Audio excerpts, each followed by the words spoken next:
we've really signed a player in Nayef Aguerd, but it does really highlight the concerns with Kurt Zouma. If David Moyes, and I don't know what's going to happen with his future. I even worry now, in the time it takes me to record this, he's going to be sacked. I might have to re-record it. But let's just assume that David Moyes is safe for the time being, and I would suspect he is. If he wasn't worried about bringing in another central defender, he certainly will be now. Zouma just looks broken. He really does. He's limping at the best of times. He's always got a hobble. Do you remember one day we did a build-up to the show, to one of the games? It was this season, and somebody said Kurt Zouma just walks with a natural limp. And I sort of know, we laughed about it and we mocked it. And they're right, he does, but that's because he's broken. I'm pretty sure he didn't spend his childhood, like that. He's basically had a lot of knee injuries, and he's constantly on the cusp of getting injured. I was amazed that he came out for the second half, but I've got to say, what a performance he put in, even considering that he was injured. I think this is it. I think this is going to be the story for the remainder of his West Ham career, that he is going to play intermittently, be in and out of games. I don't think we'll ever see 100% fit Kurt Zouma.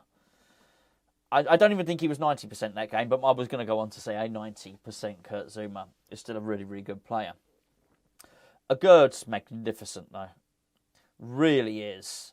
And it's quite interesting. There's quite a stark contrast because they are David Moyes' two big central defensive signings. What was Zouma? 27 million, something like that. I think Aguerd was 33 million. That or thereabouts, depending on which paper you read. But they're very, very different in players. And you think, these guys could make a magnificent partnership. And it was quite interesting seeing David Moyes go with a three. I think in my mind's eye, I'd always imagined that what we'd see from those two players would be those two in a back four. But obviously Moyes chose to go with the back three. I've got to say, we looked pretty solid there. Calvert-Lewin's he's a bit broken himself, really. He's not the player that he was 2 or 3 seasons ago, or when he was, I think maybe who was it? Maybe when Ancelotti first came in at Everton, and I might have the timing slightly wrong, but there was a point where he was up front and he was getting into the England squad, and people were talking about Calvert-Lewin as a £50 million player. He's not that anymore. He's really not.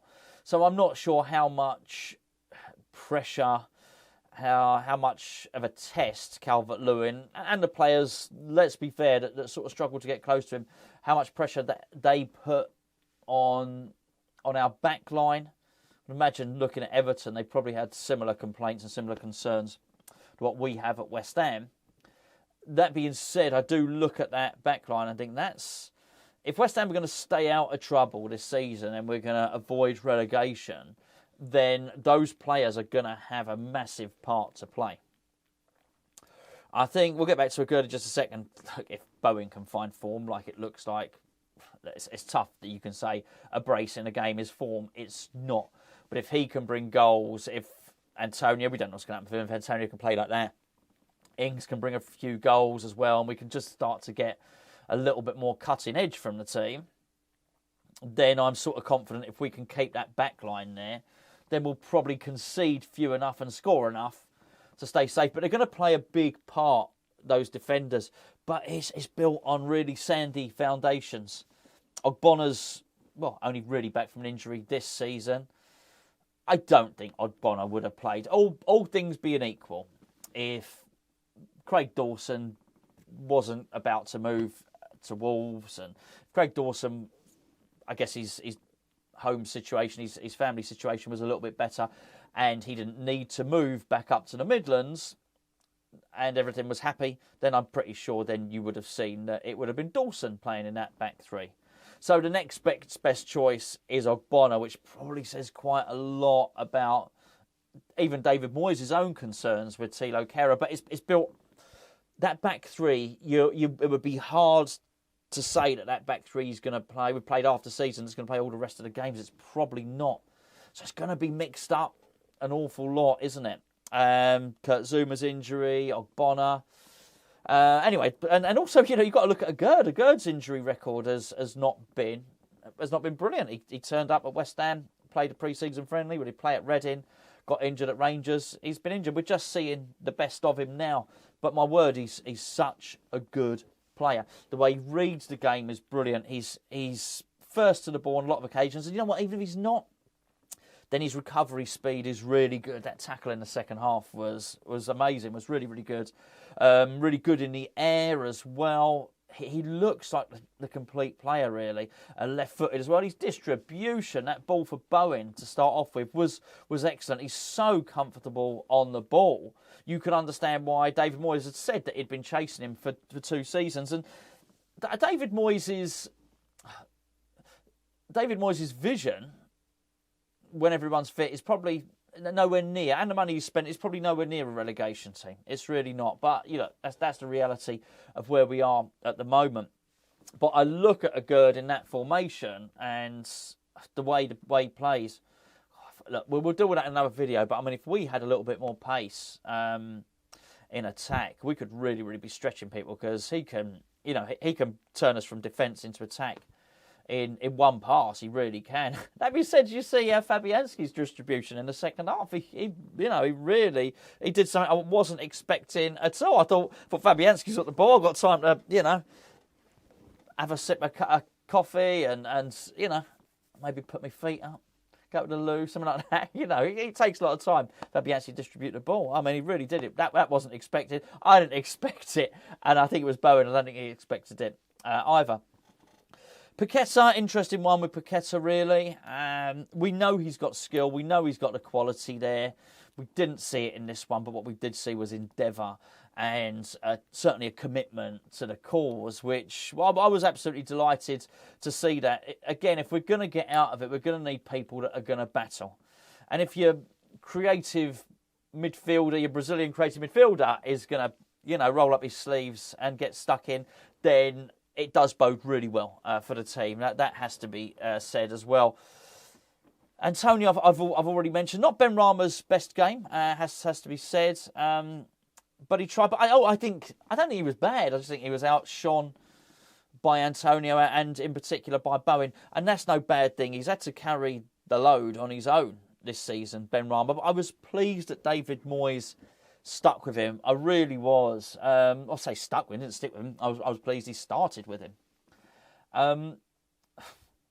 Look, Thomas Souček came as a sub. I get it. He did his job. He was niggly and he broke up play and he did what he had to do. And I actually didn't mind it. All those substitutions I didn't mind at all. I totally get the pragmatism of it. Let's just get the 3 points. They are massively important. I've been saying for some time now that West Ham are not in a position where we can throw away 3 points. Even I understand the rationale between lose the game, get rid of David Moyes with the hope that eventually in the long term we'll be better. I'm not sure it quite turns out like that. You may well find that actually, we lost the game against Everton. Everton then go above us. We're rooted in the bottom 3. Rafa comes in and things don't change. So, I think ultimately, even if we get out of this mess, this season, there's going to be questions to be answered at the end of the season. But look, we'll deal with that. There's plenty of time for all that type of stuff in another video. And as I say, there's a couple of other things I want to speak about anyway. But I didn't mind. I didn't mind the way we were sort of shoring it up in defence. And I think in Flynn Downs as well, bringing Ben Rama off for Flynn Downs as well. Downs is a really good player. There's room for him in the team. In many respects, whilst I was pleased with what we saw from Paqueta, I certainly, Flynn Downs could have, if that was the job today, to stick in there and be busy, and I think Flynn Downs could have done that job.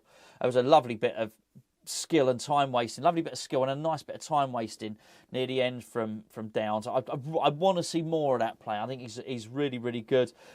Danny Ings, well, hopefully you watched the review yesterday, saw a bit of Danny Ings. Not an awful lot, but again, needs must. It wasn't a time really. He was blowing as well. He really was. Danny Ings, I think, came on after 70 minutes. I looked at him as a point after 83 minutes. He was really struggling to catch his breath. So maybe he's not up to speed now. Why would he be? He's been a substitute for Aston Villa for most of the season. But you could see what he has to offer. You could see his quality. He's a little bit quicker than I thought as well. Nice and sharp. But I mean, this game was all about Bowen in that respect. Bowen did a bloody good impression of a striker. They were both really good instinctive finishes and really good positioning, and maybe he's going to find himself in a situation where he's getting central a little bit more. And I don't mind that. I don't like it when David Moyes starts Bowen from central, if you like. But I think when he can drift and find himself in that position, then that's absolutely great. And I do. Oh, excuse me. Should have muted that, really, shouldn't I? I don't mind that at all, really, when David Moyes does something like that, and then when he plays Antonio, and the fact that they switched around, and Antonio supplied him. Antonio did really well to supply him for that second goal. Sort of brutish, not a full-on beast mode Antonio, but he manhandled the guy well, sort of lured him in, knocked it past him, left him floundering on the floor, didn't he? So yeah, really, really good. Wasn't an epic performance by West Ham, but it didn't need to be. We just had to be better than Everton, and I did think we were comfortably better than Everton. And despite the fact we did invite them onto us for a bit, and they did have some shots which they dragged wide. It would be wrong to suggest Everton didn't have chances. It wasn't like Fabianski's goal was under siege. He didn't have a string of saves to make. So I guess from that point of view, it worked. The tactics worked. So look, easy enough to criticise David Moyes and have done. And it's only fair. Let's be fair. I saw a couple of people in the chat. What do you think about that, David Moyes? Look, your criticism of David Moyes.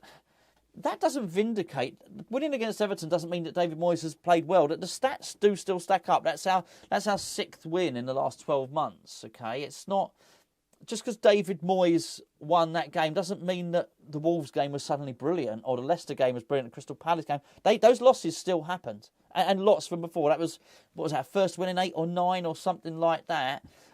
We praised those games. It was terrible against Wolves. And I called it as such. That was much better, and I'll call it as such. So, there's a lot of time, and you look and you'll see, people want a massive generalised comment at the end that suddenly heals all our ills from before. It doesn't. It was 3 points, and we'll address it as so.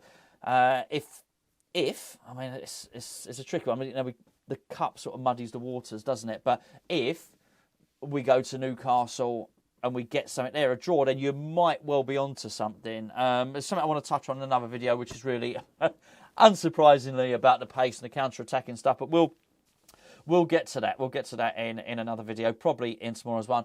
Do you know what? For today and for the remainder of the weekend, and I'm pleased. I'm really, really pleased with what I saw. Delighted with the result. Delighted. I'm delighted for Bowen. Really delighted for Bowen. Pleased that with the tribute to David Gold, that we got a win for that as well. I'm pleased for David Moyes as well. Pleased to be out of the bottom 3. Lots and lots of positives to take from that. Bowen's form and the defence, the clean sheet, I think probably they're the pick of the bunch.